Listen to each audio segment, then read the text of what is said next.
Good day to you. Hope you're having a wonderful day. We want to look at another question from the Bible. Now, this is going to come to us from Matthew chapter 16, verse 15. But who do you say that I am? Now, this is Jesus talking to his disciples. We're going to read Matthew chapter 16, verses 13 through 20 to get the full context of this.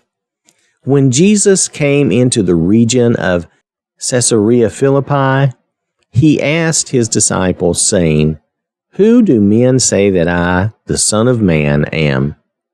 So they said, Some say John the Baptist, some Elijah, and others Jeremiah, or one of the prophets.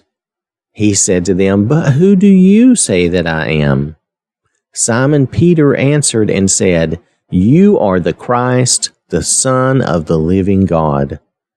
Jesus answered and said to him, Blessed are you, Simon Bar-Jonah, for flesh and blood has not revealed this to you, but my Father who is in heaven.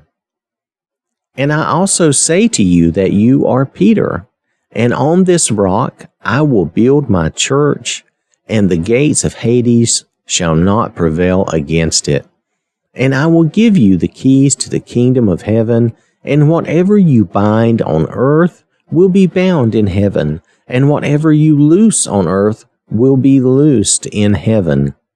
Then he commanded his disciples that they should tell no one that he was Jesus the Christ.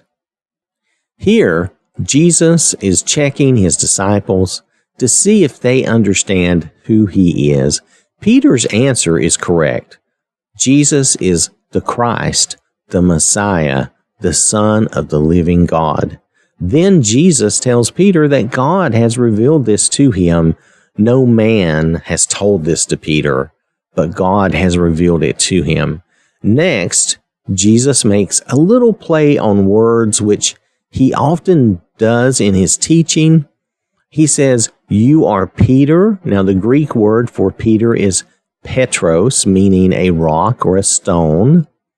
Then he says, and on this rock, now this time he's using the Greek word Petra, meaning a large rock formation or like bedrock.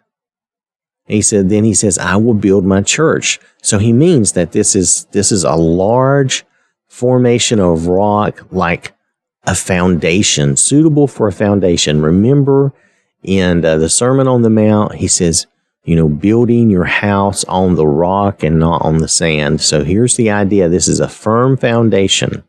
He says, then I will build my church. The word for build means to establish or found, like we found an organization. We begin, we build, we start this organization. So the idea here is that he's going to establish his church. Now, the word for church is the Greek word used often in the New Testament, which means a group of people gathered together, a congregation or assembly of people. So he's going to establish his congregation, his people, on this rock, this foundation, this bedrock foundation. So this is going to be an extremely firm foundation, and he's going to establish his people on that. Now, to really understand what Jesus is saying, what is he really talking about? Is he talking about Peter at this point? Or was he referring to Peter's revelation that Jesus is the Christ? Right.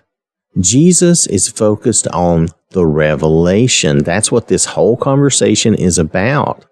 Yes, Peter said it, and so he makes this play on words, but what is the second rock? What is that foundation of his people, of his church? It is the revealed knowledge that you are the Christ, the Son of the living God. That knowledge from God is what the Lord's church or his believers, his followers, it's what we are founded on. It's what our belief is founded in. If we did not believe Jesus was the Son of God, the rest of Christianity would not exist. There would not be, you wouldn't have all the epistles in the New Testament and all of that. Our faith is founded on that fact that Jesus is the Messiah, the Son of God. Now, some have twisted this and said that Jesus' church is based on Peter, but that is not what the Lord is talking about. Remember that what Jesus is saying, he is saying in front of all the disciples. This isn't just him and Peter. This isn't, something strange where he's just putting the focus on Peter. But he's saying this in front of all of them so that all of them would learn and understand that this revealed knowledge was important and it's the foundation of our belief in him.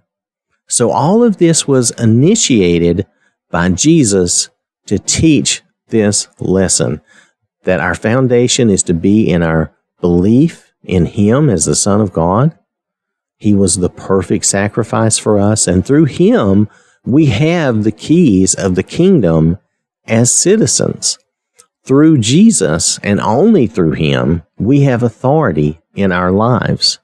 That doesn't mean our lives are going to be totally perfect, but it means that we do have authority in our lives. We can choose to make our lives better. And it isn't magic. I want to make sure that we're clear about that. This isn't some magic spell or magical thing. It is through faith and through obedience and righteous living that we can weather any storm here in this life. And as long as we follow him, we can know that there are good things waiting for us in heaven. So I want to thank you for listening. Hope you have a wonderful day. May God bless you and keep you safe. And remember, God loves you.